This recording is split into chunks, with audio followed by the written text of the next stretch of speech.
السلام علیکم ورحمۃ اللہ وبرکاتہ۔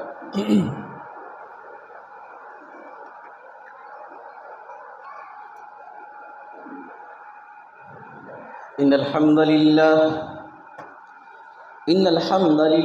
نحمده ونستعینه ونستغفره ونعوذ باللہ من شرور انفسنا ومن سیئات اعمالنا، من يهده الله فلا مضل له ومن يضلل فلا هادي له، واشهد ان لا اله الا الله واشهد ان محمدا عبده ورسوله، اما بعد فان خير الحديث كتاب الله وخير الهدي هدي محمد صلى الله عليه وسلم، وشر الأمور محدثاتها وكل محدثة بدعة وكل بدعة ضلالة وكل ضلالة في النار۔ أعوذ بالله من الشيطان الرجيم، بسم الله الرحمن الرحيم۔ من عمل صالحا من ذكر أو أنثى وهو مؤمن فلنحيينه حياة طيبة ولنجزينهم أجرهم بأحسن ما كانوا يعملون۔ رب اشرح لي صدري ويسر لي أمري واحلل عقدة من لساني يفقهوا قولي، رب زدني علما رب زدني علما رب زدني علما۔ محترم و مکرم و معظم سامعین و سامعات، کاماریڈی کے اور دور دراز سے آئے ہوئے احباب جمیعت، آج کی اس مجلس کے اندر میں آپ سب کا تہہ دل سے استقبال کرتا ہوں اور دعا کرتا ہوں کہ یہاں جتنی باتیں ہوں اللہ رب العالمین ان تمام باتوں پر ہم تمام لوگوں کو عمل کرنے کی توفیق عطا فرمائے۔ جیسا کہ بتایا گیا ہے کہ میرا عنوان ہے قبولیت اعمال کے شرائط۔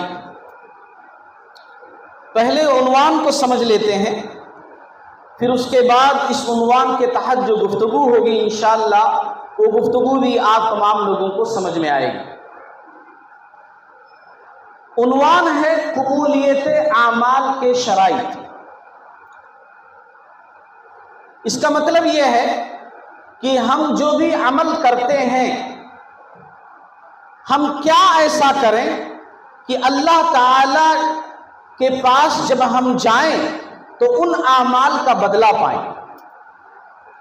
کیونکہ ایسا بھی ہو سکتا ہے کہ ہم زندگی بھر محنت کرتے رہیں، اعمال کرتے رہیں، نیکیاں کرتے رہیں، اور جب مرنے کے بعد رب العالمین کے پاس جائیں تو ان اعمال کا کوئی بدلہ ہمیں نہ ملے، بلکہ وہاں پر زیرو بیلنس ہو۔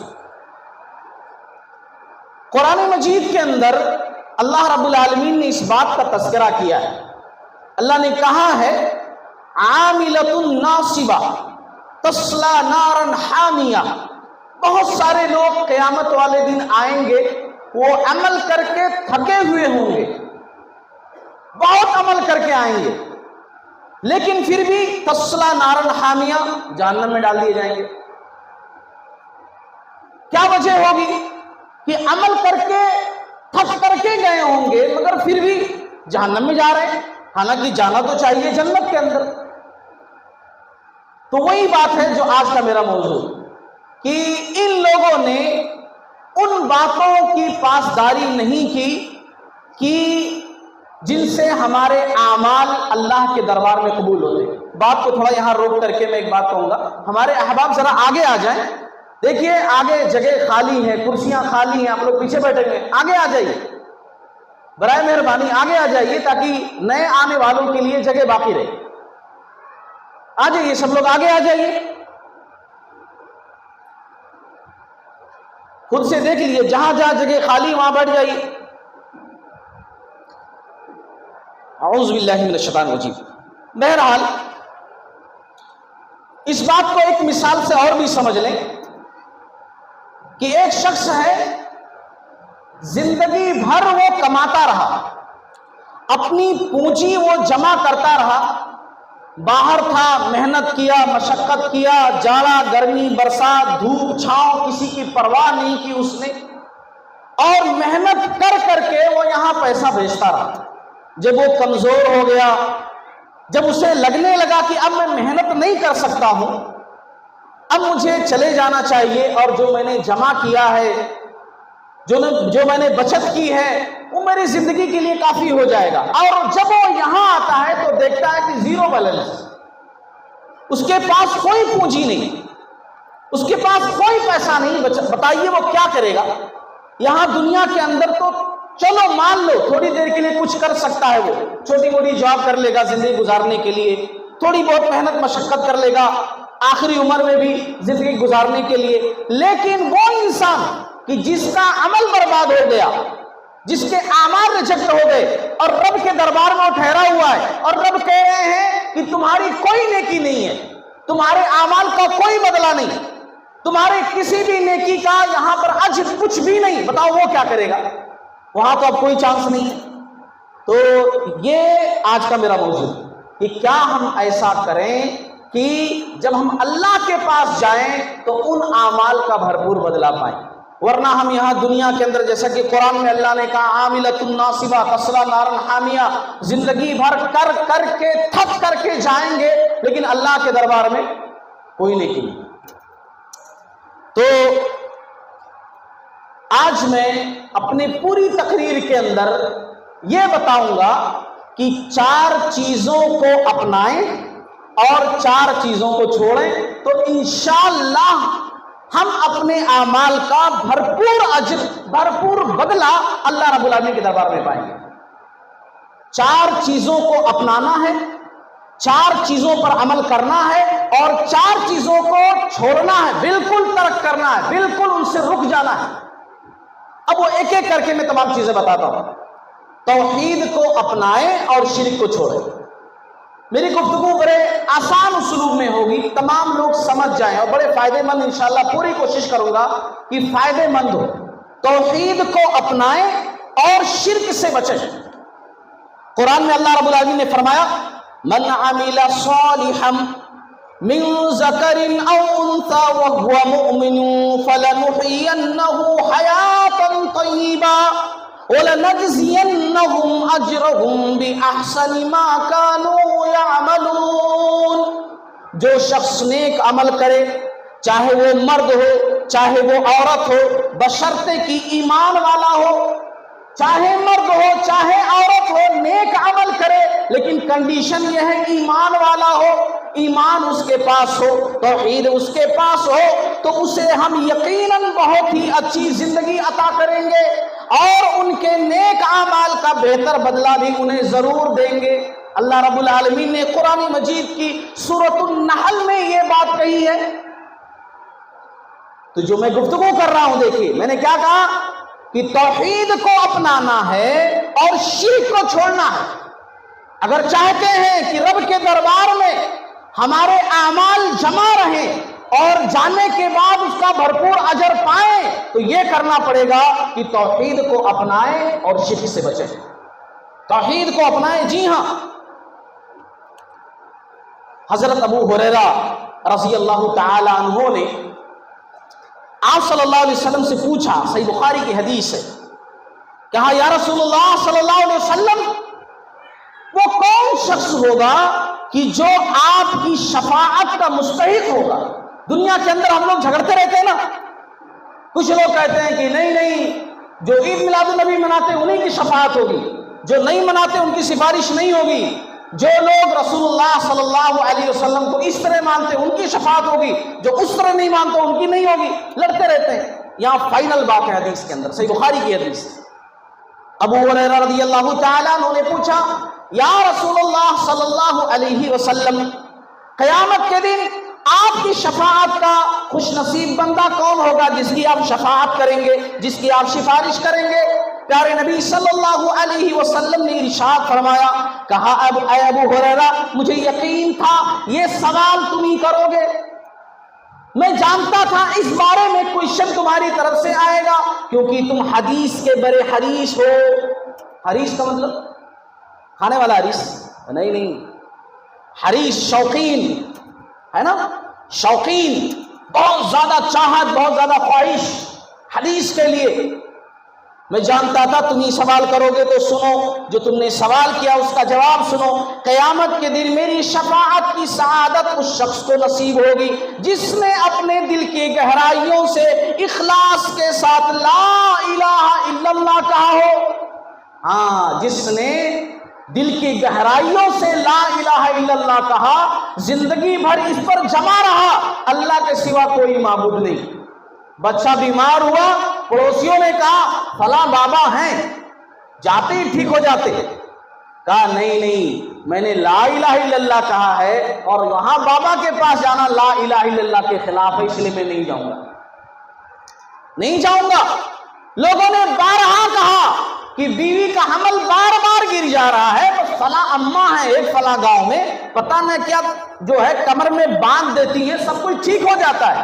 مگر اس نے کہا کہ نہیں، یہ میں نے لا الہ الا اللہ کہا ہے اور لا الہ الا اللہ کے خلاف ہے یہ چیز، میں اللہ کو مانتا ہوں، میں یہ نہیں کروں گا۔ اس نے نہیں کیا، زندگی بھر لا الہ الا اللہ پر جمع رہا، زندگی بھر لا الہ الا اللہ پر ڈٹا رہا۔ اس کے لیے آپ صلی اللہ علیہ وسلم کہہ رہے ہیں کہ میں اس کی شفاعت کروں گا، میں اس کی سفارش کروں گا۔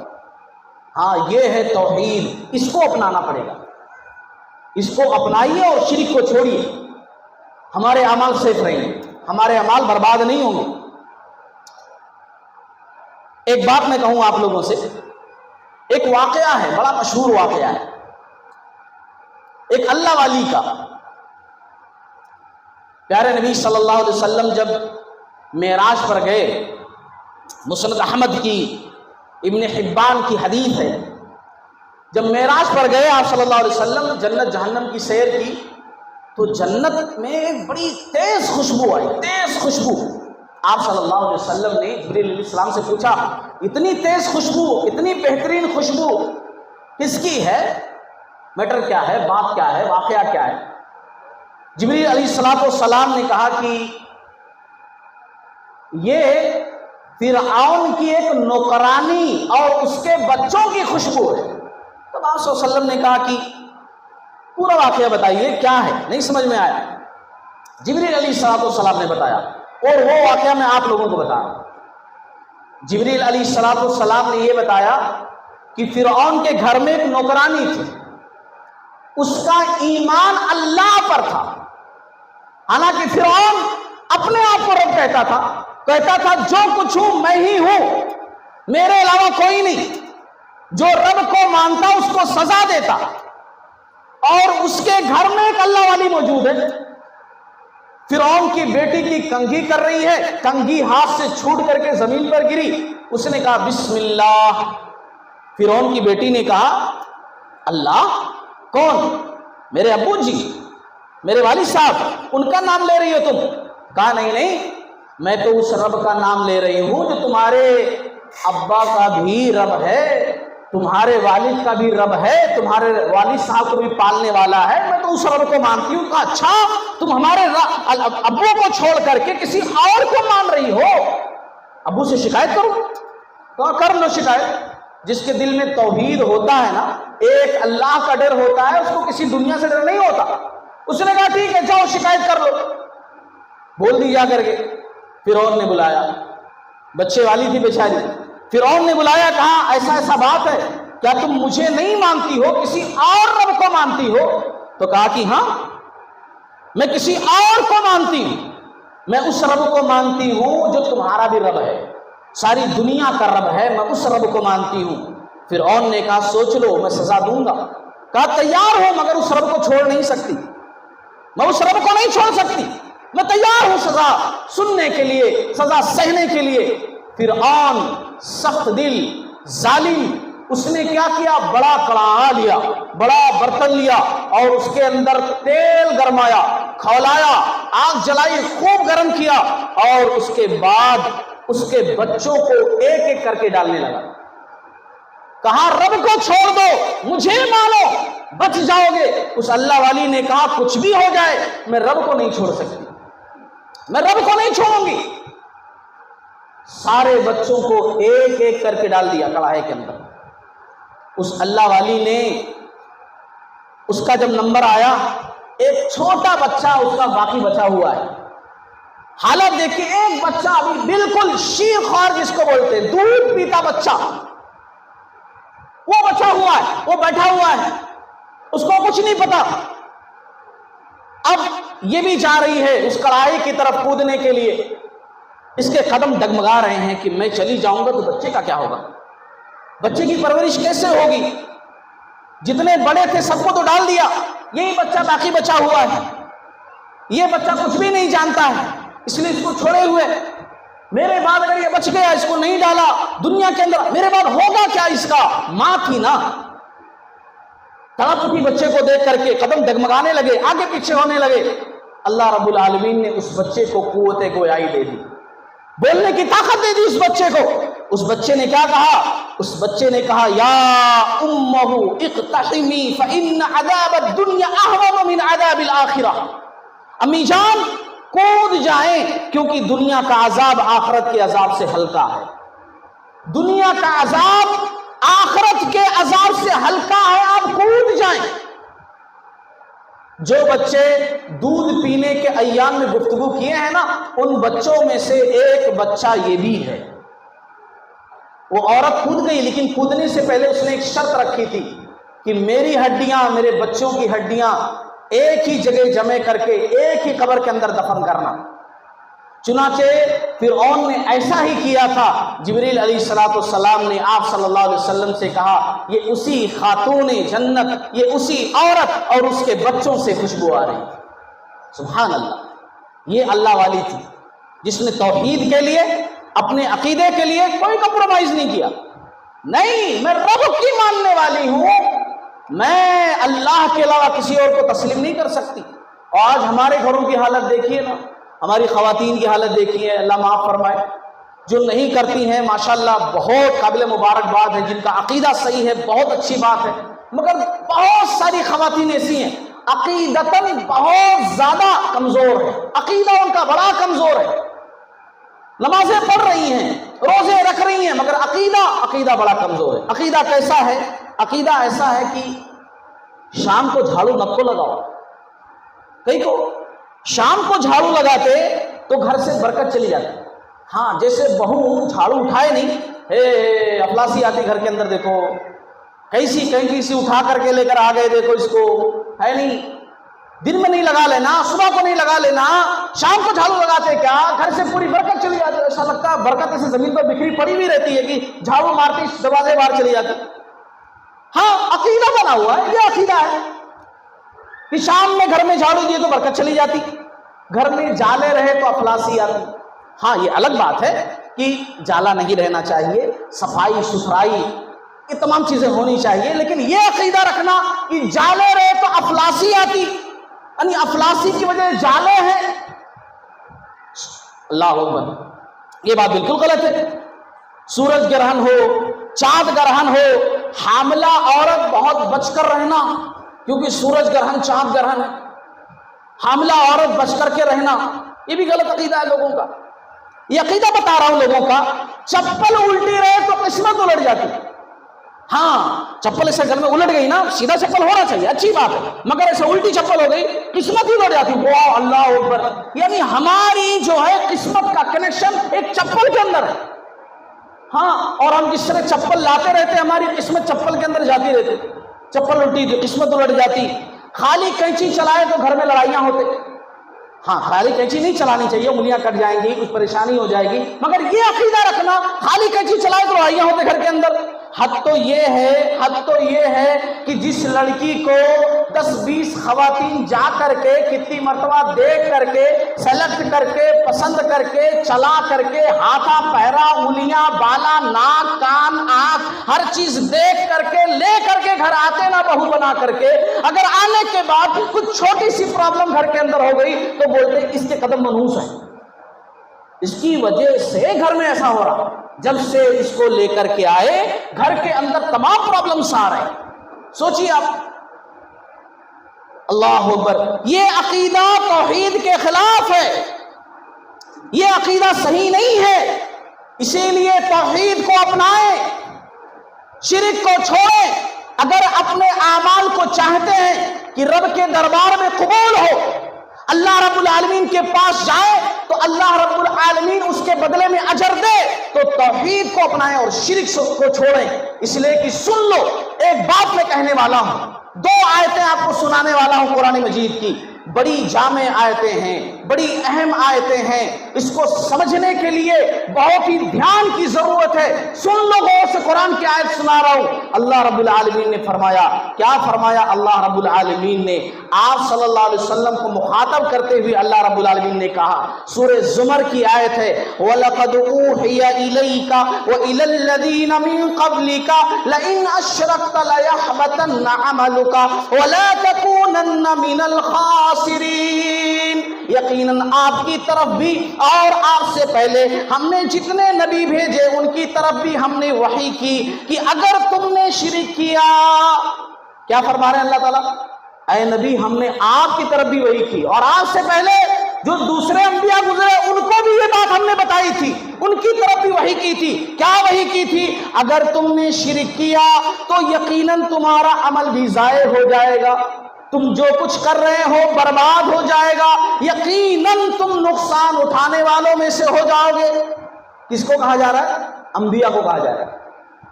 حالانکہ انبیاء سے شرک کا ہونا محال ہے. انبیاء تو بھیجے گئے شرک کو مٹانے کے لیے, انبیاء جو بھیجے گئے شرک کو ختم کرنے کے لیے, انبیاء تو مبعوث کیے گئے توحید کا ڈنکا بجانے کے لیے. لیکن پھر بھی اللہ رب العالمین مثال دے رہے ہیں ان کی, اور ان کو کہہ رہے ہیں کہ اگر یہ لوگ بھی شرک جیسا عمل کرتے تو ان کے عمل بھی برباد ہو جاتے, ان کا عمل بھی قابل قبول نہیں ہوتا. کیوں؟ کیونکہ انبیاء سب سے ہائی لیول کے ہوتے ہیں نا, تو مثال بھی اللہ تعالیٰ نے ہائی لیول کی دی. اگر یہ لوگوں کے اعمال برباد ہو سکتے ہیں شرک کی وجہ سے, حالانکہ وہ شرک کر ہی نہیں سکتے, امر محال ہے, اللہ تعالیٰ خالی مثال دے رہے ہیں سمجھانے کے لیے. جب ان کے عمل برباد ہو سکتے ہیں تو ہم اور آپ کون ہیں جی؟ ہم اور آپ کون ہیں؟ اسی لیے شرک سے بچنا ہے. اور سورۃ الانعام میں اللہ رب العالمین نے تقریباً سورۃ الانعام کے اندر 18 نبیوں کا تذکرہ کیا, 18 نبیوں کا. سورۃ الانعام 83 سے لے کر 88 تک آیتیں پڑھیے, اللہ نے 18 نبیوں کا تذکرہ کیا. ابراہیم علیہ السلام, موسیٰ علیہ السلام, عیسیٰ علیہ السلام, یسوع علیہ السلام, زکریا علیہ السلام, یحییٰ علیہ السلام, بہت سارے انبیاء کا تذکرہ, 18 نبیوں کا, سلیمان علیہ السلام, داؤد علیہ السلام, تمام نبیوں کا تذکرہ کرنے کے بعد اللہ نے کہا وَلَوْ أَشْرَكُوا لَحَبَطَ عَنْهُمْ مَا كَانُوا يَعْمَلُونَ, کہ اگر یہ حضرات بھی شرک کرتے تو شرک کی وجہ سے ہم ان کے بھی اعمال برباد کر دیتے. قرآن اٹھا کر دیکھ لو, اگر یہ شرک کرتے تو ہم ان کے بھی اعمال برباد کر دیتے. اتنے نبیوں کا تذکرہ کرنے کے بعد اللہ رب العالمین نے کہا. تو اسی لیے آج ہم بڑے غور سے اس بات کو سمجھ لیں اور جان لیں, اپنے آپ کو محاسبہ کر لیں کہ ہم نمازیں پڑھیں تو صرف اللہ کے لیے, شرک کی آمیزش نہ ہو, شرک جیسا گناہ نہ ہو. ورنہ نمازیں ہم پڑھیں گے, روزے رکھیں گے, حج کریں گے, عمرے کریں گے, زکوٰۃ دیں گے, صدقات کریں گے, اور سوچیں گے بڑی نیکیاں کر رہا ہوں, مگر رب کے دربار میں جائیں گے کوئی نیکی نہیں ملے گی. کیوں؟ کیونکہ ہم نے نماز بھی پڑھی, ادھر درگاہ پر بھی گئے, ہم نے روزہ بھی رکھا, ادھر چھوچھا بھی کیا, ہم نے صدقات و خیرات بھی کیے, ہم نے حج و عمرہ بھی کیا, مگر بابا کی محفلیں بھی سجاتے رہے. ہم دونوں طرف ہمارا چلتا رہا. نتیجہ کیا ہے کہ ادھر کماتے رہے, ادھر گنواتے رہے. ہاں, ادھر آتا رہا انکمنگ اور ادھر آؤٹ گوئنگ, ہے نا, ادھر سے آتا رہا ادھر سے جاتا رہا. تو اسی لیے اگر عمل کو سیف کرنا چاہتے ہیں تو توحید کو اپنائیں اور شرک کو چھوڑیں. یہ پہلا کام. دوسرا کام کیا ہے؟ مختصراً سنت کو اپنائیں, بدعت کو چھوڑیں. اگر چاہتے ہیں کہ عمل قبول ہو رب کے دربار میں، جو کچھ ہم کریں، ویسے بھی ماشاءاللہ ہم سے کون سے بڑے بڑے اعمال ہوتے ہیں، ہے نہیں؟ کتنے لوگ ہیں فجر کی نماز میں اٹھنا نہیں ہو پاتا ہے، ابھی سردیاں شروع ہوں گے، ارے اللہ اکبر، بہت مشکل ہو جائے گا، ہماری آنکھ ہی 7 بجے کھلے گی۔ ہاں، جو چھوٹے موٹے عمل ہو رہے ہیں ان کی بچت کیجئے، ان کو بچائیے، اللہ کے دربار میں کام آئے۔ تو کچھ بھی عمل کریں سنت کے مطابق کریں اور بدعت سے بچیں۔ سنت کیا ہے سمجھ لیں اچھے سے۔ سنت کہتے ہیں رسول اللہ صلی اللہ علیہ وسلم کے قول کو جو نبی نے کہا، سنت کہتے ہیں رسول اللہ صلی اللہ علیہ وسلم کے فعل کو جو نبی نے کیا، رسول اللہ صلی اللہ علیہ وسلم کے عمل کو جو کر کے بتایا، رسول اللہ صلی اللہ علیہ وسلم کے سامنے کوئی چیز ہوئی، کوئی بات ہوئی، کوئی عمل ہوا اور آپ صلی اللہ علیہ وسلم نے منع نہیں کیا، مطلب وہ تقریری حدیث ہے۔ یہ تمام چیزیں رسول اللہ صلی اللہ علیہ وسلم کی سنت میں داخل ہیں۔ تو کوئی بھی کام کریں سنت کے مطابق کریں اور دین میں نیا کام نہ کریں، بدعت نہ کریں۔ بدعت کس کو کہتے ہیں یہ سمجھنا بہت ضروری ہے۔ بدعت کس کو کہتے ہیں؟ بدعت کہتے ہیں ہر اس عمل کو جسے دین سمجھ کر کیا جائے مگر وہ دین میں نہ ہو۔ پھر سے ریپیٹ میں کر رہا ہوں، سنیں خواتین بھی غور سے۔ بدعت کہتے ہیں ہر اس عمل کو جسے دین سمجھ کر کے ثواب کی نیت سے کیا جائے مگر دین میں وہ نہ ہو۔ بات سمجھ میں آ گئی؟ وہ دین میں نہ ہو۔ میں اس لیے اس طرح سمجھا رہا ہوں کیونکہ بہت سارے لوگ ایسا کر کے نہ کچھ غلط سمجھا دیتے ہیں۔ ہاں، بہت سارے مقرر جو ہے وہ ایسا کر کے نہیں پبلک کو غلط سمجھا دیتے ہیں۔ کیا سمجھا دیتے ہیں؟ کہتے ہیں دیکھو نبی کے زندگی میں بریانی نہیں تھی تو بریانی بدعت ہو گئی، نبی کے دور میں ایسے ڈریس نہیں تھے تو یہ بھی بدعت ہو گیا، نبی کے دور میں تم بھی نہیں تھے تو تم بھی بدعت ہو گئے، نبی کے دور میں موبائل فون نہیں تھا تو یہ بھی بدعت ہو گیا، نبی کے دور میں ایسے سسٹم سب کچھ نہیں تھے تو سب بدعت ہو گیا۔ ایسے کرتے ہیں پبلک، سبحان اللہ کہتی ہے نہیں؟ کہنے کے بعد ایسی کرتے نا آپ کو بولے سبحان اللہ، کیا زبردست مولوی صاحب مثال دیے۔ تو اسی لیے میں کہہ رہا ہوں، میں کیا کہہ رہا ہوں؟ بدعت کہتے ہیں ہر اس عمل کو جسے دین سمجھ کر کیا جائے، دین سمجھ کر کیا جائے، ثواب کی نیت سمجھ کر کیا جائے مگر دین کے اندر وہ نہ ہو، اس کا وجود، اس کا پروف، اس کی دلیل، اس کا ثبوت دین کے اندر نہ ہو، وہ بدعت ہے۔ بریانی کھانا بدعت نہیں ہے کیونکہ بریانی پیٹ بھرنے کے لیے کھاتے ہیں، ثواب سمجھ کر نہیں کھاتے۔ یہ ڈریس میں پہنا ہوا ہو تو ایسا نہیں کہ دوسرا ڈریس پہنوں گا تو ثواب مطلب کیا ہو جائے گا، بس لباس سفر کے لیے آدمی پہنتا ہے نا۔ رسول اللہ صلی اللہ علیہ وسلم کی حدیث سن لیجئے، اس سلسلے میں صحیح بخاری صحیح مسلم کی حدیث، من احدث فی امرنا ھذا ما لیس منہ فہو رد، جس نے ہمارے اس دین کے اندر، سنیے غور سے اور یہ بات ہمیشہ ذہن کے اندر یاد رکھیے، دوسروں تک پہنچائیے اس چیز کو، آج کے اس پروگرام کے اندر اس بات کو لے کر کے جائیے کہ نبی نے کہا کہ جس نے ہمارے اس دین کے اندر کوئی ایسا کام کیا، کوئی ایسا عمل کیا کہ جس پر میرا حکم نہیں ہے، میں نے کرنے کے لیے نہیں کہا، میں نے نہیں بتایا کہ اس کو کرنا ہے، اس کو ایسے کرنا ہے، میں نے کیا بھی نہیں ہے، اپنے آپ بندہ وہ کر رہا ہے دین کا بول کر کے، فہو رد، تو وہ عمل قابل قبول نہیں ہے، وہ عمل قابل قبول نہیں ہے۔ اسی لیے کوئی بھی کام کریں سنت کے مطابق کریں، حدیث کے مطابق کریں۔ ہاں، ہر عمل رسول اللہ صلی اللہ علیہ وسلم کے طریقے کے مطابق کریں تبھی قبول ہوگا، اپنے آپ نہیں۔ مولوی صاحب اس میں برائی کیا ہے؟ اچھا ہی ہے نا، میں کر لے رہا ہوں، آپ نکو کرو، ہم اس کو اچھا سمجھ کر کر رہے ہیں، آپ کئی کو منع کر رہے ہیں۔ دو حدیثیں سناتا ہوں، سنو، آج دو واقعات سناتا ہوں آپ لوگوں کو، اور انشاءاللہ یہ دو واقعات اگر آپ نے یاد کر لی تو یہ بات سمجھنے کے لیے کافی ہو جائے گی۔ دو واقعات، ایک واقعہ نبی کی زندگی سے اور ایک واقعہ نبی کی زندگی کے بعد۔ ایک واقعہ نبی کی زندگی کا سنو جو صحیح بخاری صحیح مسلم کے اندر یہ واقعہ ہے، بڑا مشہور واقعہ۔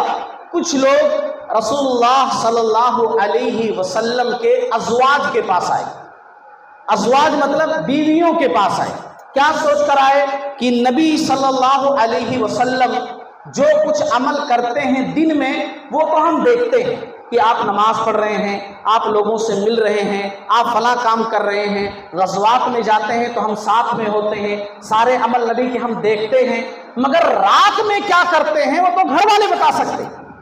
اسی لیے گھر والوں سے معلوم کرتے ہیں کہ نبی رات میں کون سا عمل کرتے ہیں، کتنا جاگتے ہیں، کتنا سوتے ہیں۔ چنانچہ یہ لوگ ازواج مطہرات کے پاس گئے اور سوال کیا۔ ازواج مطہرات نے جواب دیا کہ پیارے نبی صلی اللہ علیہ وسلم رات میں سوتے بھی ہیں اور اٹھ کر کے نماز بھی پڑھتے ہیں۔ ان لوگوں نے سوچا اچھا سو جاتے ہیں، آپ صلی اللہ علیہ وسلم تو نبی ہیں، اتنا اونچا درجہ ہے، ظاہری سی بات ہے، اتنا اونچا مقام ہے، انہوں تھوڑا بھی عمل کریں تو ان کے واسطے اجر بہت زیادہ ہے، جنت تو ان کے واسطے پکی ہے، محنت تو ہم کو کرنی ہے۔ ان لوگوں نے نبی کے عمل کو کم سمجھا اور ارادہ کیا۔ کیا ارادہ کیا؟ آپس میں کہنے لگے، ایک صاحب بولے میں شادی نہیں کروں گا، کیونکہ شادی اگر کریں گے تو بیوی بچے یہ جھمیلا، یہ لاؤ وہ لاؤ، یہاں ٹائم وہاں ٹائم، یہاں جانا وہاں جانا، اللہ کے لیے عبادت کا موقع نہیں ملے گا، میں شادی نہیں کروں گا۔ ایک صاحب بولے اب تو بس نمازیں بس نمازیں مسجد پکڑ کر بیٹھ جاؤں گا۔ ایک صاحب بولے اب تو روزے خالی، بس میں روزے رکھوں گا۔ یعنی تینوں لوگ جو سوچے عبادت کا کہ خوب عبادت کریں گے۔ رسول اللہ صلی اللہ علیہ وسلم جب آئے، پتا چلا کہ کچھ لوگ آئے تھے، ایسا بولے، آپ صلی اللہ علیہ وسلم نے بلایا، ادھر آؤ، بلایا۔ صلی اللہ علیہ وسلم نے کہا تمہیں لوگ ہو ایسا بولے ہو؟ تو کہا ہاں رسول اللہ صلی اللہ علیہ وسلم ہم ہی لوگ ہیں، ایسے بولے ہم لوگ۔ تو آپ صلی اللہ علیہ وسلم نے کہا سنو، میں رات میں سوتا بھی ہوں، اٹھ کر کے نماز پڑھتا ہوں، روزہ رکھتا ہوں، روزہ نہیں بھی رکھتا ہوں، میں شادی بھی کیا ہوں۔ کیا بول رہے تھے؟ شادی نہیں کرتے، میں شادی کیا ہوں، میں رات میں سوتا ہوں، اٹھ کر کے نماز بھی پڑھتا ہوں، میں روزہ رکھتا ہوں، روزہ چھوڑتا بھی ہوں، یعنی نفلی روزے میرا دل بولتا میں رکھتا ہوں، چھوڑتا بھی ہوں، یہ میری سنت ہے۔ آپ صلی اللہ علیہ وسلم نے کیا فرمایا؟ یہ میری سنت ہے، یہ میرا طریقہ ہے۔ فمن رغب عن سنتی فلیس منی، جس نے میری سنت سے اعراض کیا، میری سنت سے ہٹ کر کے کام کیا جیسا تم لوگ سوچ رہے ہو، فلیس منی، وہ مجھ میں سے نہیں ہے، میرے میں سے آئی نہیں۔ لو بدعتیں ایجاد کرنے والوں میرے بھائیوں سنو، نبی نے کیا کہا کہ جو بولتے ہو نا کہ نہیں صاحب برائی کیا ہے، ہم کر لیے نا، اچھا ہی ہے نا، چلو ٹھیک ہے، قرآن میں نہیں ہے، حدیث میں نہیں ہے، صحابہ نہیں کیے، لیکن اس میں برائی کیا ہے؟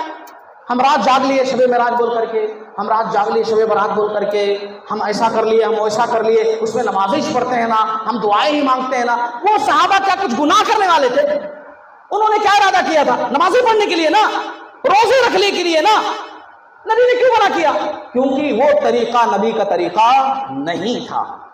یہ سن لو، وہ طریقہ نبی کا طریقہ نہیں تھا، اور جو کام نبی کے طریقے پر نہ کیا جائے، پوری دنیا کے بڑے بڑے مفتی کیوں نہ کہہ دیں کہ ٹھیک ہے، اوکے، بڑا بہترین، رب کی نگاہوں میں وہ عمل قابل قبول نہیں ہے۔ یہ بات اچھے سے جانو۔ یہ مثال ہو گئی نبی کی زندگی کی۔ نبی کی زندگی کے بعد کی ایک مثال دیتا ہوں۔ الصحیحہ کی روایت ہے، علامہ البانی رحمۃ اللہ علیہ نے اس حدیث کو صحیح قرار دیا ہے، الصحیحہ کے اندر ذکر کیا ہے۔ ایک مرتبہ کیا ہوا کہ ایک بڑے مشہور صحابی ہیں حضرت ابو موسیٰ اشعری رضی اللہ تعالیٰ عنہ۔ ابو موسیٰ اشعری رضی اللہ تعالیٰ عنہ ایک مرتبہ بھاگے بھاگے گئے عبداللہ بن مسعود رضی اللہ تعالیٰ عنہ کے گھر پہ۔ سنو اس واقعے کو۔ عبداللہ بن مسعود رضی اللہ تعالیٰ عنہ بڑے اونچے صحابی ہیں، بڑے علم والے ہے نا۔ صحابہ میں ہر کوئی فتویٰ نہیں دیتا تھا، جانکار بہت سارے تھے مگر مفتی کم تھے۔ ہمارے پاس تو جانکاری کم ہے مگر مفتی سب ہیں، سبھی فتویٰ دے دیتے۔ تو ابو موسیٰ اشعری رضی اللہ تعالیٰ عنہ بھاگے بھاگے ان کے گھر پر گئے اور ان سے کہا کہ میں نے مسجد میں ایک چیز دیکھی ہے، وہی بتانے آپ سے آیا ہوں۔ انہوں نے کہا کہ کیا دیکھا مسجد میں؟ کہا مسجد میں نے دیکھا ہے کہ کچھ لوگ ایسے حلقہ بنا کر بیٹھے ہیں، حلقہ بنا کر کے بیٹھے ہوئے ہیں ایسا۔ سنو اس بات کو، بڑی سمجھ والی بات ہے یہ، بہت بات کلیئر ہو جائے گی اس حدیث کو سننے کے بعد۔ کہا ایسے حلقہ بنا کر بیٹھے ہوئے ہیں، اس میں ایک بندہ، اور پوروں کے ہاتھ میں کنکریاں ہیں۔ کیا ہے؟ کنکریاں ہے نا۔ آج ہمارے ہاتھوں میں کھجور کے بیجاں ہوتے، دیکھو، ہاں کنکریاں نہیں ہوتے، ہمارے ہاتھ میں کیا ہوتے؟ کھجور کے بیجاں ہوتے۔ کنکریاں لے کر پورے بیٹھے ہوئے، تو اس میں سے ایک بندہ کہتا ہے، کیا کہتا ہے؟ ایک بندہ کہتا ہے کہ کہو 100 مرتبہ سبحان اللہ، تو پورے بولتے ہیں سبحان اللہ سبحان اللہ سبحان اللہ سبحان اللہ سبحان اللہ سبحان اللہ۔ پھر 100 مرتبہ ہونے کے بعد پھر بندہ بولتا ہے کہو 100 مرتبہ لا الہ الا اللہ لا الہ الا اللہ لا الہ الا اللہ لا الہ الا اللہ لا الہ الا اللہ، کہو 100 مرتبہ اللہ اکبر اللہ اکبر اللہ اکبر اللہ اکبر اللہ اکبر اللہ اکبر، پورے ایسے ورکے کر رہے ہیں۔ عبداللہ بن مسعود رضی اللہ تعالیٰ عنہ نے کہا پھر تم نے کیا کیا جب یہ دیکھا وہاں پر؟ تو کہا کہ میں آپ کی رائے کے انتظار میں آ گیا بتانے آپ کو کہ کیا کرنا چاہیے، آپ بتائیے، آپ بڑے ہیں آپ بتائیے، ہے نا۔ اس سے کیا پتا چلتا دیکھو کہ لوگ علماء کی کتنی عزت کرتے تھے، حالانکہ یہ صحابی رسول ہے ابو موسیٰ اشعری رضی اللہ تعالیٰ عنہ، مگر میٹر اپنے سے بڑے صحابی کو بتا رہے ہیں جا کر کے، ہے نا، آپ بڑے ہیں۔ عبداللہ بن مسعود رضی اللہ تعالیٰ عنہ سے کہہ رہے ہیں کہ میں نے آپ کی رائے جاننی چاہیے۔ عبداللہ مسعود رضی اللہ تعالیٰ عنہ نے کہا کہ تم نے دیکھتے ہی کیوں نہ کہہ دیا ان سے کہ اے اللہ کے بندو، تمہیں اپنے گناہ گننے چاہیے، نیکیاں نہیں، نیکیاں تمہاری ضائع نہیں ہوں گی، گن لو بیٹھ کر کے، گناہ گنو بیٹھ کر کے کتنے گناہ کر رہے ہیں۔ پھر جلدی جلدی گھر سے باہر نکلے، آئے مسجد میں، دیکھا تو واقعی میں بیٹھ کر وہی کر رہے ہیں، پورے بیٹھ کر کر رہے ہیں۔ تو کہنے لگے یہ کیا کر رہے ہیں؟ وہ لوگ بولے کہ ہم اللہ کا ذکر کر رہے ہیں۔ دیکھیے نا، اللہ کا ہم ذکر کر رہے ہیں، ہے نا، ہم اللہ کا ذکر کر رہے ہیں۔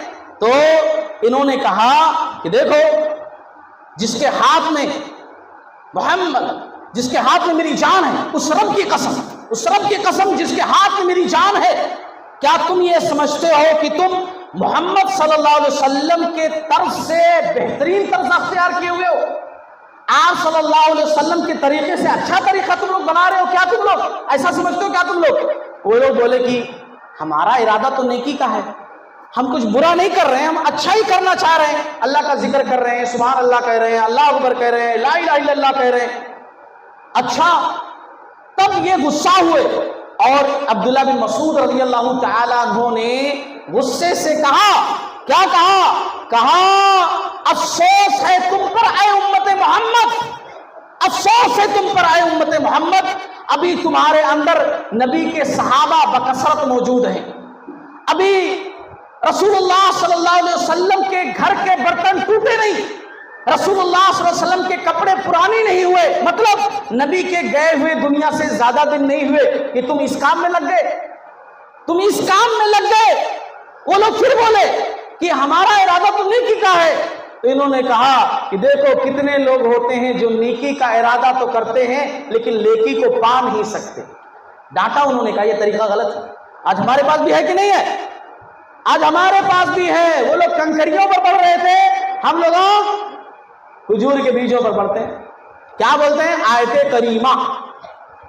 اور یہ کام زیادہ تر خواتین کرتی ہیں، جہاں تک زندگی میں نے دیکھا اکثر خواتین کرتی ہیں۔ وہ اللہ والی کوئی بگارا کھانا ڈالچا گھر میں بنا دیتے، اس کے بعد بلا لیتے پورے محلے والوں کو، آ جاؤ، ہے نا، اور وہ دھل دھل کر کے جو بیجا رکھے رہتے وہ ڈبے کے ڈبے الٹ دیے جاتے۔ اس کے بعد آپ پڑھو لا الہ الا انت سبحانک انی کنت من الظالمین، سب لگے ہوئے ہے نا۔ اس کے بعد دعا وعا مانگ کر کے بگارا کھانا ڈالچا کھا کر کے پھر السلام علیکم آپا، السلام علیکم باجی، پھر گھر کو جاؤ، ہے نہیں؟ ہاں، یہ نبی کی حدیث سنو، نبی کی حدیث سے کیا پتا چلا؟ نبی کے صحابہ کیا بولے؟ یہ بھی حدیث سنو، نبی کے صحابی کیا بولے؟ کیا بولے کہ نہیں یہ غلط ہے، سبحان اللہ والحمدللہ ولا الہ الا اللہ واللہ اکبر ولا حول ولا قوت الا باللہ، یہ تمام الفاظ ذکر کے ہیں، مگر طریقہ وہ ہونا چاہیے جو نبی نے کیا ہے، طریقہ وہ ہونا چاہیے جو نبی نے بتایا ہے۔ نبی نے کیا بتایا ہے؟ اجتماعیت کے ساتھ ایسا بیٹھ کر کے حلقہ بنا کر پڑھنا نہیں، نبی نے ایسا نہیں بتایا۔ جب نبی نے ایسا نہیں بتایا تو نہیں کر سکتے، نبی نے نہیں بتایا نہیں کر سکتے۔ یہ بات ہمیشہ یاد رکھو کہ آج لوگوں کی گمراہی کی جو سب سے بڑی وجہ ہے نا ہماری، وہ ایک حدیث کو چھوڑنے کی وجہ سے۔ کاش کہ وہ حدیث ہم اپنا لیتے، اور جب یہ حدیث ہم اپنا لیں گے رب کعبہ کی قسم سے بھی گمراہ نہیں ہو سکتے، کبھی بدعتوں کے چکر میں نہیں پڑ سکتے، کبھی رسم و رواج کے چکر میں نہیں پڑ سکتے، بس اس حدیث پر عمل کرنے کی ضرورت ہے۔ وہ حدیث کیا ہے؟ وہ حدیث یہ ہے، پیارے نبی صلی اللہ علیہ وسلم نے فرمایا ترکت فیکم شیئین، نبی نے فرمایا ترکت فیکم شیئین لا تضلوا بعدہما کتاب اللہ و سنتی ولن یتفرقا۔ پیارے نبی صلی اللہ علیہ وسلم نے ارشاد فرمایا کہ دیکھو میں تو دنیا سے جا رہا ہوں، میں دنیا سے رخصت ہو رہا ہوں، لیکن دو چیزیں چھوڑ کر جا رہا ہوں، اور جب تک یہ دو چیزیں پکڑے رکھو گے کبھی گمراہ نہیں ہو سکتے۔ دونوں چیزوں کو جب تک تھامے رکھو گے، مضبوطی سے پکڑے رکھو گے، کبھی گمراہ نہیں ہو سکتے۔ ان میں سے ایک چیز کیا ہے؟ کتاب اللہ، اللہ کی کتاب ہے، وہ سنتی اور میرا طریقہ ہے۔ جب تک ان دونوں چیزوں کو پکڑے رکھو گے کبھی گمراہ نہیں ہو سکتے۔ اور وَلَن يَتَفَرَّقَا، کتاب اللہ اور سنتی دونوں الگ الگ نہیں ہو سکتے، دونوں کو ایک ساتھ لے کر کے چلنا ہے، دونوں جدا نہیں ہو سکتے، قرآن اور حدیث کو ایک ساتھ لے کر کے چلنا ہے۔ اسی لیے آج کی اس مجلس کے اندر اس دائر سے، اس اسٹیج سے آج یہ پیغام دے رہا ہوں کہ لوگوں آؤ اللہ کی کتاب کی طرف، آؤ نبی کے تعلیمات کی طرف، آؤ قرآن اور حدیث کی طرف۔ سارے اختلاف ختم ہو جائیں گے، تمام اعمال قبول ہو جائیں گے، اور ہمارے اعمال برباد ہونے سے بچ جائیں گے۔ تو میں گفتگو کیا کر رہا تھا؟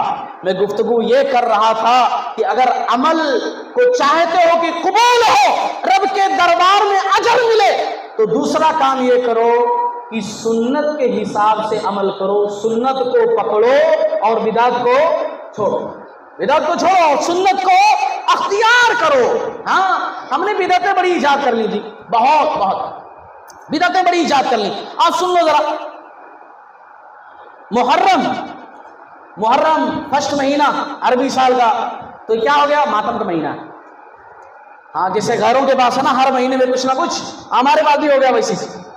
محرم ماتم کا مہینہ، سفر منحوس ہے، سفر منحوس مہینہ، ربیع الاول جشن عید میلاد النبی، ربیع الثانی 11ویں کا مہینہ، پھر جمادی الاولیٰ جمادی الثانی کو بخشے ہوئے ہیں، بعد میں پھر شاید پکڑیں گے پھر کچھ نہ کچھ، ہے نا، ابھی بخشے ہوئے ہیں۔ پھر رجب آ گیا، رجب کے کنڈے، ہاں نہیں بخشے ہیں اس کو، رجب کو، رجب کے کنڈے۔ شعبان کس کی عید؟ مردوں کی عید، ہے نا، شعبان کیا ہو گیا؟ مردوں کی عید ہو گیا۔ اللہ، ایسے ہر مہینے کے اندر کچھ نہ کچھ ہم نے لگا کر کے رکھا ہے۔ ان بدعتوں کے چکر میں رسول اللہ صلی اللہ علیہ وسلم کی سنتیں دب گئی، اسلام کا جو صاف و شفاف چہرہ تھا نا آج داغدار نظر آتا ہے۔ لوگ دیکھتے ہیں، بولتے ہیں کہ ہمارے ان میں تو بہت ملتا جلتا ہے، انہوں بھی روڈ پہ نکل رہے ہیں، ہم بھی روڈ پر نکل رہے ہیں، انہوں بھی چلا رہے ہیں، ہم بھی چلا رہے ہیں، سیم ہو جا رہا ہے۔ ہاں حرکتیں بھی ہماری ویسی سے نا، انہوں جھنڈیاں لے کر نکل رہے ہیں، ہم بھی جھنڈیاں لے کر نکل رہے ہیں، ہے نا۔ عمل کو سیف کرنا چاہتے ہو، سنت کو اپناؤ، بدعت سے بچو، یہ دوسری چیز۔ تیسری چیز کیا ہے؟ تیسری چیز ہے اگر دونوں چیزیں آپ کے پاس موجود ہیں، میں نے پہلے کیا کہا؟ توحید آپ کے پاس موجود ہے، آپ نے شرک کو چھوڑ رکھا ہے، توحید ہے، الحمدللہ، چلو ٹھیک۔ آپ کا عمل سنت کے مطابق ہے، آپ کچھ بھی کر رہے ہیں، نماز پڑھ رہے ہیں سنت کے مطابق، زکوٰۃ دے رہے ہیں سنت کے مطابق، حج کر رہے ہیں سنت کے مطابق، نکاح شادی بیاہ سب سنت کے مطابق، ہے نا۔ ایسا کریں ہم، حالانکہ ہم ایسا کرتے نہیں ہیں، ہاں کرتے نہیں ہیں، میں کہہ رہا ہوں ایسا کریں، کرتے نہیں ہیں۔ خالی نماز کی مثال آپ لے لو، نماز کو ہم لوگ الگ الگ بنا دیے۔ کون؟ حنفی والی نماز، انہوں حنفی والی پڑھتے، کون؟ انہوں مالکی والی پڑھتے، انہوں شافعی والی پڑھتے، انہوں حنبلی والی پڑھتے۔ محمدی نماز کہاں گئی؟ نماز کو بھی مالکی، حنبلی، شافعی، حنفی ہم نے بنا رکھا ہے۔ محمد صلی اللہ علیہ وسلم کی نماز وہ کہاں گئی؟ وہ حدیث کے اندر موجود ہے، اس کے حساب سے نماز پڑھو، کوئی بھی عمل کی زندگی کے اندر کرو، دیکھو نبی نے کیسے کیا ہے، نبی کے صحابہ نے کیسے کیا ہے، نبی نے کیسے بتایا ہے، اس عمل کو نبی نے کیسے کرنے کے لیے کہا ہے۔ نکاح کرنے جا رہا ہوں، پہلے میں سیکھوں کہ نبی نے نکاح کا طریقہ کیا بتایا۔ کیا نبی نے بتایا کہ ڈھولا پیٹو؟ کیا نبی نے بتایا ہلدیاں لگاؤ؟ نبی نے کہا کہ ناچنا شروع کر دو؟ نبی نے کہا کہ پٹاخے پھوڑو؟ نبی نے کہا کہ پودینے کا ہار پہن لو؟ ہاں یہ سب کیا ہے نبی نے؟ نہیں نا، مت کرو۔ عمل چاہتے ہو رب کے دربار میں قبول ہو سنت کے حساب سے. چلو دونوں چیزیں ہم نے کر لی, توحید بھی ہمارے پاس, عمل بھی ہمارا سنت کے مطابق, مگر اگر یہ تیسری چیز نہیں ہے نا تب بھی عمل برباد. ہاں سن لو کلیئر, اگر توحید ہے اور سنت ہے, دونوں چیزیں موجود ہیں, مگر یہ تیسری چیز نہیں ہے, تب بھی عمل برباد, تب بھی عمل ریجیکٹ, تب بھی کوئی ثواب نہیں, تب بھی رب کے دربار میں ذلیل و خوار. اور یہ کون سی چیز ہے؟ یہ ہے کہ ہم کیا کریں, جب بھی عمل کریں تو ہمارا عمل اخلاص کے مطابق, ہمارا عمل اخلاص سے بھرپور ہو اور ریاکاری والا نہ ہو. یعنی اخلاص کو اپنائیں اور ریاکاری کو چھوڑیں. اخلاص کو اپنائیں, ریاکاری کو چھوڑیں. اخلاص کیا ہے؟ ہر عمل اللہ کو راضی کرنے کے لیے, ہر عمل اللہ کو خوش کرنے کے لیے. نمازیں اللہ کے واسطے, روزے اللہ کے واسطے, حج حاجی کہنے کے لیے نہیں, اللہ کے واسطے, عمرہ اللہ کے واسطے. زندگی کی ہر عبادت, قل ان صلاتی و نسکی و محیایا و مماتی للہ رب العالمین, میرا جینا, میرا مرنا, میری عبادت, میری نماز, میری قربانی, میرا سب کچھ اس رب العالمین کے لیے. یہ ہے اخلاص. اور اخلاص کا سب سے بڑا فائدہ کیا ہے؟ بتاؤں فائدہ. اخلاص کا ہمارے ذمہ دار بھی بیٹھے ہوئے ہیں, ہمارے بھائیاں ماشاءاللہ بڑی محنت کر رہے ہیں, اللہ تعالیٰ ان کی محنتوں کو قبول فرمائے. سن لو اخلاص کا فائدہ کیا ہے. اخلاص کا فائدہ یہ ہے, آپ کچھ اچھا کر رہے ہو, اللہ کے واسطے کر رہے ہو, پوری دنیا آپ کے خلاف ہے, دنیا کے لوگ تعریف نہیں کر رہے ہیں, نقص نکال رہے ہیں. ارے اس کو ایسا نہیں ایسا کرنا چاہیے تھا, اس کو ویسا نہیں ویسا کرنا چاہیے تھا. آپ اچھے دل سے اس کام کو کر رہے ہو, لوگ آپ اس میں نقص پر نقص نکال رہے ہیں. اگر اللہ کے واسطے کر رہے ہو نا, کوئی فرق نہیں پڑے گا. کہنے دو, کوئی فرق نہیں پڑے گا. کیوں؟ کیونکہ میں یہ کام کسی کو اس لیے نہیں کر رہا ہوں کہ وہ فلاں صاحب تعریف کریں, میں یہ کام اس لیے نہیں کر رہا ہوں کہ فلاں صاحب کو ہوا کریں. کیا کام کیے؟ میں اس لیے کر رہا ہوں میرا رب مجھ سے راضی ہو جائے. میرے رب کے دربار میں اگر میری نیکی قبول ہو جا رہی ہے, دنیا والوں سے کیا لینا دینا کہ دنیا والے تعریف کر رہے کہ نہیں کر رہے. ہاں اسی لیے عمل کے اندر اخلاص ہونا ضروری ہے. اللہ نے قرآن میں کہا, کیا کہا؟ سن لو غور سے. اللہ نے کہا فَمَن كَانَ يَرْجُو لِقَاءَ رَبِّهِ فَلْيَعْمَلْ عَمَلًا صَالِحًا وَلَا يُشْرِكْ بِعِبَادَةِ رَبِّهِ أَحَدًا. جسے بھی اپنے پروردگار سے ملنے کی آرزو ہو, اسے چاہیے کہ نیک اعمال کرے اور اپنے پروردگار کی عبادت میں کسی کو شریک نہ کرے. جسے امید ہے نا کہ اپنے پروردگار سے ملے اور اس کا بدلہ پائے, تو اسے چاہیے کہ اپنے عمل میں کسی اور کو شریک نہ کرے. کیسے ہم لوگ شریک کرتے ہیں؟ ہم لوگ ایسے شریک کرتے ہیں, نماز پڑھ رہے ہیں, روزانہ نماز جلدی جلدی پڑھتے ہیں, ہے نا, کیا کرتے ہیں؟ جلدی جلدی, ہے نا, جلدی جلدی. سبحانک اللہم و بحمدک و تبارک اسمک و تعالی جدک و لا الہ الا غیرک, بسم اللہ الرحمن الرحیم الحمد للہ رب العالمین مالک یوم الدین. جلدی جلدی, ہے نا, رکوع جلدی سے, سجدہ جلدی سے, سب کچھ جلدی جلدی. اس کے بعد ایک دن کیا ہوا, امام صاحب غور کر رہے ہیں کہ آپ نماز کیسی پڑھ رہے ہیں, تو اس دن ہاں ماشاءاللہ بڑے اچھے سے الحمدللہ رب العالمین الرحمن, ایک دم اچھے سے سکون سے پڑھنا شروع کر دیا. جب دیکھے کوئی دیکھ رہا مجھے تو ایک دم سکون سے, اور جب نہیں دیکھ رہے ہیں تو جلدی جلدی جلدی جلدی. اب جب آپ سکون سے نماز پڑھ رہے ہیں, کس کے واسطے پڑھ رہے ہیں؟ اللہ کے واسطے پڑھ رہے ہیں. آپ کو دکھانے کے واسطے کہ انہوں دیکھ رہے ہیں نا, انہوں بعد میں ٹوکیں گے کتنی جلدی جلدی کو پڑھ رہے تھے, اس لیے ان کے واسطے اللہ کی عبادت میں ان کو شریک کر لیے, اس کا اجر نہیں ملتا پھر.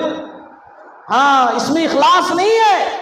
اخلاص کا مطلب ہر عمل رب کی رضامندی کے لیے, رب کی رضامندی کے لیے. ایک واقعہ سناتا ہوں, بلکہ ایک حدیث ہے. حدیث کیا ہے؟ ترمذی کی حدیث ہے. پیارے نبی صلی اللہ علیہ وسلم نے ارشاد فرمایا, قیامت والے دن رسول اللہ صلی اللہ علیہ وسلم نے ارشاد فرمایا, قیامت والے دن 3 قسم کے لوگوں کو اللہ بلائے گا. قیامت کا میدان ہے, لوگوں کا جمگھٹا ہے, پوری دنیا کے لوگ موجود ہیں, رب العالمین کی ذات اقدس ہے. اللہ رب العالمین 3 قسم کے لوگوں کو بلائے گا, جس میں سے ایک بندہ کیا ہوگا؟ شہید ہوگا. دنیا کے اندر شہید ہو کر گیا, اتنا بڑا درجہ, رب کے راستے میں شہید ہو کر گیا. اللہ بلائیں گا, بھائی ادھر آؤ, ادھر آؤ ذرا, اللہ بلائیں گا, اللہ پوچھے گا کہ ہم نے تم کو طاقت دی تھی, ہم نے تم کو قوت دی تھی, ہم نے تم کو لڑنے کا, رب کے راستے میں قتال کرنے کا ہنر دیا تھا اور غلطیوں کو سدھارنے کا ہنر دیا تھا, دنیا کے اندر امن قائم کرنے کی طاقت دی تھی, بتاؤ تم نے کیا کیا؟ وہ بندہ کہے گا اے اللہ میں تیرے راستے میں لڑا, یہاں تک کہ میں شہید ہو گیا. اللہ کو سب پتا نا, دنیا والوں کو آپ ٹوپی پھرا سکتے کہ نہیں نہیں مول صاحب ایسا نہیں, ایسا نہیں بھائی, ایسا نہیں ایسا. اللہ تو انہو علیم بذات الصدور ہے نا, اللہ تو دل کی بات جانتا ہے, اللہ سے چیٹنگ نہیں ہو سکتا, اللہ سے دھوکہ نہیں ہو سکتا. اللہ کہے گا کذبتا, تم جھوٹ بول رہے ہو, جھوٹے ہو تم جھوٹ بول رہے ہو, تم نے یہ کام میرے واسطے نہیں کیا تھا, تم نے یہ کام اس لیے کیا تھا تاکہ لوگ تم کو پہلوان کہیں واہ کیا لڑتا ہے بھائی, کیا جذبہ ہے, کیا شوق ہے, کیا بندہ ہے. دنیا میں جو تم چاہتے تھے تم کو مل گیا, یہاں میرے پاس تمہارے لیے کچھ بھی نہیں ہے, ہاں کچھ بھی نہیں ہے. اور پھر اس کے بعد اور سنو آگے, اللہ رب العالمین ایسے بندے کو بلائے گا, دنیا کے اندر امام صاحب تھے, ہاں ماشاءاللہ, امام صاحب, عالم صاحب, قاری صاحب, حافظ صاحب, مفتی صاحب, ایسے لیول کے لوگ بلائے گا اللہ رب العالمین. کہیں گے کتاب و سنت کا علم دیا تھا, کیا کیا بتاؤ اس سے؟ اے اللہ تعالیٰ میں محنت کیا, لوگوں کو سکھایا, پڑھایا, بتایا, تجھ کو راضی کرنے کے لیے, تجھ کو خوش کرنے کے لیے تقریریں کی. اللہ تعالیٰ کہیں گا مجھے راضی کرنے کے لیے, کذب کا, جھوٹ بول رہے تم, مجھے خوش کرنے کے لیے نہیں کیے, تم تو یہ اس لیے کیے تاکہ تمہیں لوگ بہت بڑا علامہ, مفتی, بہت بڑا مقرر, اور کیا بولتے ہیں, کیا کرتے ہیں, کیا واہ واہی کے واسطے تم نے واسطے کیا. میرے پاس تمہارے لیے کچھ بھی نہیں ہے, میرے واسطے تم نے نہیں کیا, جو تم چاہتے تھے دنیا کے اندر واہ واہی وہ تم کو مل گیا.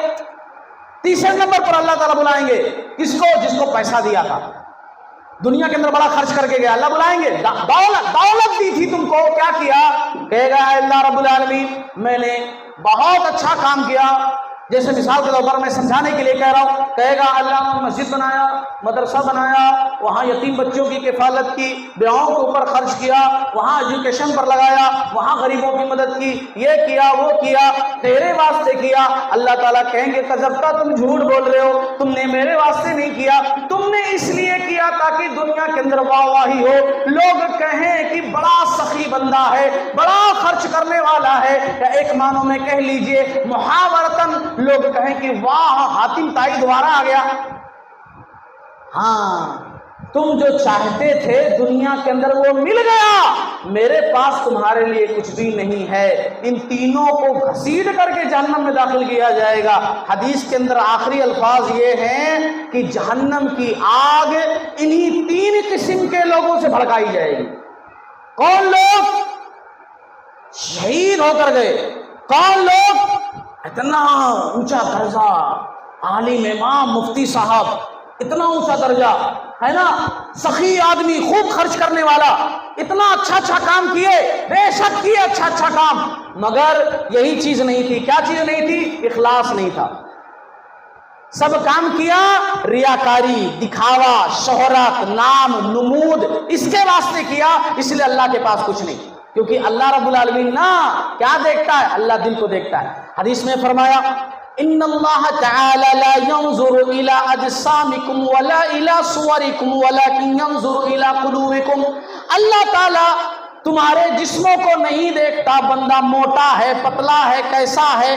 ولا الى صورکم, اللہ تعالیٰ تمہاری صورتوں کو نہیں دیکھتا, بندہ کالا ہے, گورا ہے, کیسا ہے. ولكن ينظر الى قلوبکم, اللہ تمہارے دلوں کو دیکھتا ہے. پیارے نبی صلی اللہ علیہ وسلم نے جب یہ الفاظ ادا کیے, دل کی طرف اشارہ کیا, کہا ولكن ينظر الى قلوبکم, اللہ تمہارے دلوں کو دیکھتا ہے.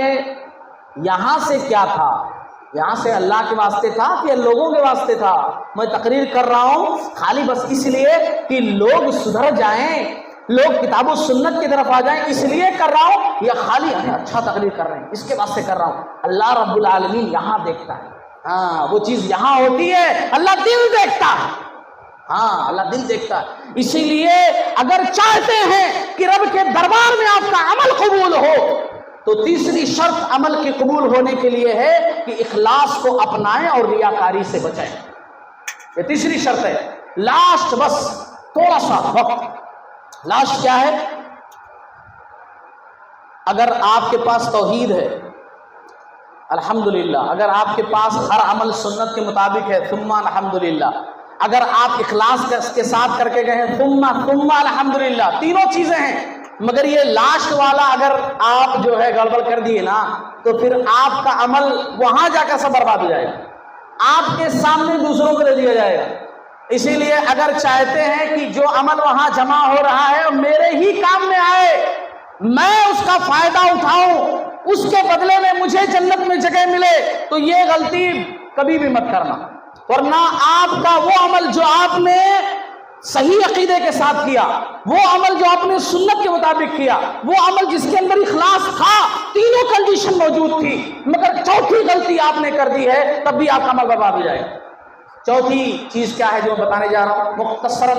تو چوتھی چیز ہے کہ دیکھو، حقوق العباد کو اپنائیے اور ظلم سے بچیے. حقوق العباد کا مطلب کیا ہے؟ ایک دنیا کے اندر ہوتا ہے اللہ کا حق، ہے نا، نماز روزہ یہ سب اللہ کا حق ہے. ایک ہوتا ہے ہمارے امی کا حق، ہمارے ابو کا حق، ہمارے بہنوں کا حق، ہمارے بھائیوں کا حق، ہمارے پڑوسی کا حق، ہماری بیوی کا حق، ہے نا. اسی طریقے سے ہمارے رشتہ داروں کا حق، ہمارے ملنے جلنے والوں کا حق، ہمارے احباب جمعیت کا حق، انسانوں کا حق جن کے ساتھ ہم رہتے ہیں، اٹھتے ہیں، بیٹھتے ہیں، کھاتے ہیں، پیتے ہیں، چلتے ہیں، تمام چیزیں جن کے ساتھ شیئر کرتے ہیں، ان کا حق. ان کا حق کبھی نہیں مارنا، کبھی نہیں مارنا. اسپیشلی میں اس میں کہوں گا، وقت کم ہے لیکن پھر بھی کہوں گا، اسپیشلی ماں باپ کا حق کبھی نہیں مارنا، کبھی نہیں مارنا. وہ ماں باپ جو آپ کے لیے دن رات ایک کر دیتے ہیں، وہ باپ جو آپ کے لیے سردی نہیں دیکھتا، گرمی نہیں دیکھتا، وہ باپ جو آپ کے لیے محنت کرتا ہے، مشقت کرتا ہے، جو اپنی جوانی آپ کو بنانے میں، سنوارنے میں، آپ کو کامیاب بنانے میں نوجوانوں خرچ کر دیتا ہے، اس باپ کو کبھی تکلیف نہیں پہنچانا. میری بچیوں، میری ماں اور میری بہنوں، سن لو، کبھی بھی اپنے ماں باپ کو کبھی دکھ نہیں دینا.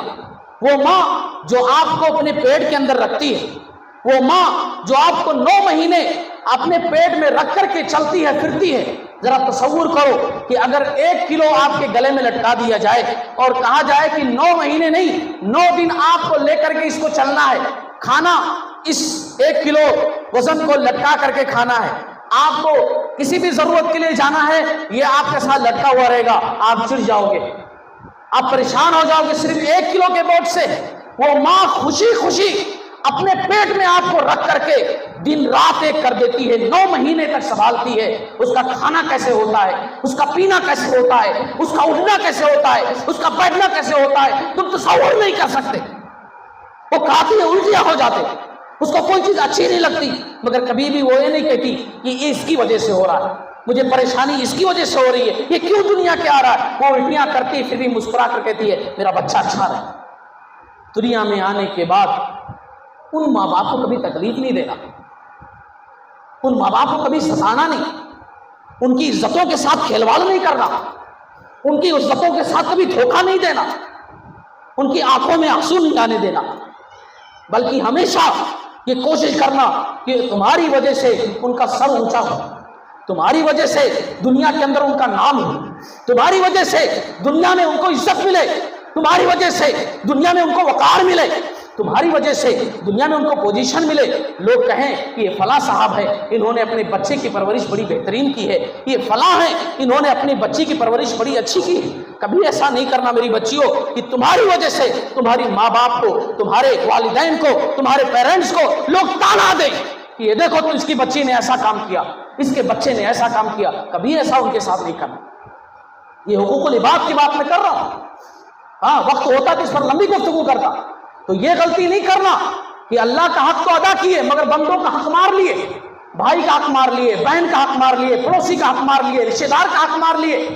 حق مار کر کے جاؤ گے رب کے دربار میں تو ہوگا کیا؟ ایک حدیث سنو، بات ختم کرتا ہوں. ایک حدیث سن لو، بات ختم کرتا ہوں. حدیث کے اندر کیا ہے؟ صحیح مسلم کی حدیث، کتاب البر والصلہ کی حدیث، روایت کے راوی حضرت ابو ہریرہ رضی اللہ تعالیٰ عنہ ہیں. کہتے ہیں پیارے نبی صلی اللہ علیہ وسلم نے مجلس کے اندر کہا مل مفلس، بتاؤ میرے صحابہ مفلس کون ہے؟ مفلس کون ہے؟ صحابہ نے کہا یا رسول اللہ صلی اللہ علیہ وسلم مفلس وہ ہے جس کے پاس درہم و دینار نہ ہو، جس کے پاس روپیہ پیسہ نہ ہو، وہ مفلس ہے۔ رسول اللہ صلی اللہ علیہ وسلم نے کہا نہیں، میری امت کا مفلس وہ نہیں ہے، میری امت کا مفلس وہ ہے جو قیامت والے دن بہت ساری نیکیاں لے کر کے آئے گا، بہت ساری نیکیاں، اس کے پاس نیکیوں کا انبار ہے، زکوٰۃ ہے، صدقات ہے، خیرات ہے، نمازیں ہیں، حج ہیں، روزے ہیں، نوافل ہیں، انبار لگا ہوا نیکیوں کا، لیکن اللہ کا حق تو ادا کیا مگر بندوں کا حق مار لیا۔ رب کے دربار میں کھڑا ہوا، لوگ دیکھ رہے ہوں گے واہ کیا نیکیاں ہیں، اس کو تو جنت میں جانا چاہیے، یہ تو جنت اس کے واسطے پکی ہے۔ ایک بندہ آئے گا، اللہ میرا حق مار لیا تھا انہوں نے، اب وہاں اللہ رب العالمین کیا کریں گے؟ سب سے آپ کی قیمتی چیز، آپ کی نیکی اٹھا کر دے دیں گے۔ حق مارا تھا، یہاں اس کی نیکیاں لے لو، پھر آئے گا پھر نیکیاں دے دیں گے، پھر ادھر سے کوئی اور آئے گا، مجھے گالی دی تھی یہ نیکی لے لو، مجھے برا بھلا کہا تھا یہ نیکی لے لو، نہیں مجھے ذلیل کیا تھا، ایک دن میرے پر ہنسا تھا یہ نیکی لے لو، میری زمین پر قبضہ کر لیا تھا یہ نیکی لے لو۔ تمام نیکیاں آپ کی چلی جائیں گی، لوگ آتے جائیں گے، اے اللہ میرا حق، میرا بھی مارا تھا، مجھے بھی ستایا تھا، میرا پڑوسی تھا، ہمیشہ لڑتا رہتا تھا، میرا حق۔ اللہ کہیں گے نیکی نہیں ہے، اب کیا کرو؟ تم اپنے گناہ اس کے اوپر ڈال دو، اس کے گناہ اٹھا کر اس کے اوپر ڈال دیے جائیں گے۔ تھوڑی دیر گزری تھی جس کے پاس نیکیوں کے انبار تھے، اب گناہوں کے انبار ہوں گے اور اس کو گھسیٹتے ہوئے جہنم میں پھینک دیا جائے گا۔ پیارے نبی صلی اللہ علیہ وسلم نے کہا میری امت کا مفلس یہ ہے میری امت کا مفلس۔ خدا را ایسا مفلس مت بننا کہ آپ کا عمل توحید کے مطابق ہو، آپ کا عمل سنت کے مطابق ہو، آپ کے عمل کے اندر اخلاص ہو، مگر آپ نے ایک غلطی کر دی کہ اللہ کا حق تو ادا کیا مگر بندوں کا حق مار لیا آپ نے، اور جس کی وجہ سے آپ کے اعمال ضائع ہو گئے۔ میری گفتگو مکمل ہو چکی ہے۔ میرا عنوان آج کا کیا تھا؟ میرا عنوان تھا قبولیت اعمال کے شرائط۔ آپ کے اعمال کیسے قبول ہوں گے؟ جس میں میں نے آپ لوگوں کو بتایا کہ نمبر 1 توحید کو اپنائیے، شرک کو چھوڑیے، نمبر 2 سنت کو اپنائیے، بدعت کو چھوڑیے، نمبر 3 آپ اخلاص کو اپنائیے، ریاکاری کو چھوڑیے، اور نمبر 4 آپ حقوق العباد کو اپنائیں اور ظلم سے بچیں۔ اللہ تعالیٰ سے دعا کرتا ہوں اللہ تعالیٰ جتنی باتیں ہوئی ہیں سب سے پہلے ان تمام باتوں پر مجھے عمل کرنے کی توفیق عطا فرمائے، پھر ہم تمام لوگوں کو اس پر عمل کرنے کی توفیق عطا فرمائے۔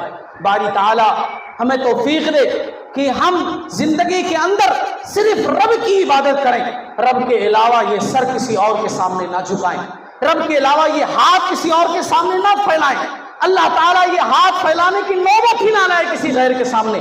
باری تعالیٰ یہ پیشانی تو نے عزت بخشی ہے، اس پیشانی کو کسی غیر کے سامنے مت جھکنے دینا، یہ سر کٹ جائے مگر کسی غیر کے سامنے نہ جھکے۔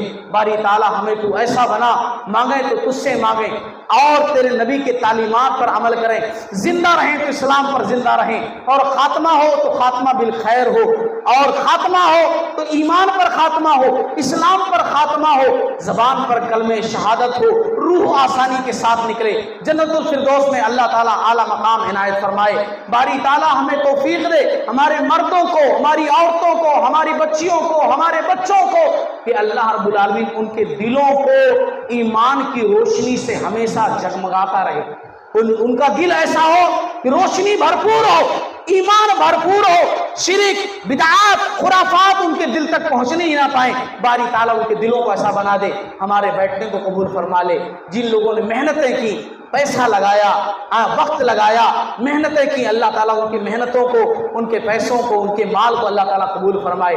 باری تعالیٰ ہم تمام لوگوں کو توفیق دے کہ ہم خالص اللہ کی عبادت کریں، رسول اللہ صلی اللہ علیہ وسلم کی سنت پر چلیں۔